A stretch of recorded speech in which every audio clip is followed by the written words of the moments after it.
আমার বাবাকে আমি বাবু বলে ডাকতাম।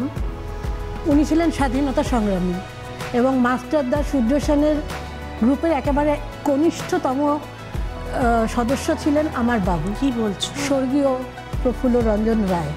বাবুর মধ্যে একটা বীজ বপন ছিল যে স্বাধীনতার মধ্যে আমি ঝাঁপাবো।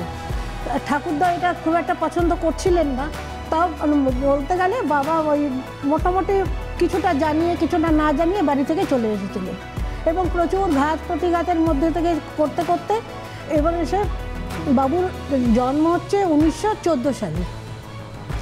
এরপরে যখন বাবু এসে স্বাধীনতা ইয়েতে ঝাঁপালেন তখন অনেকে মানে যেহেতু এতটা কম বয়স অনেকে বিশ্বাস করছিল না যে পারবে কি পারবে না, কিন্তু আমার বাবার ওই কাজটাকে ওই জিনিসটা আমি পেয়েছি যে আমি ওটাতে লেগে পড়ে থাকবো, করেই আমি ছাড়বো।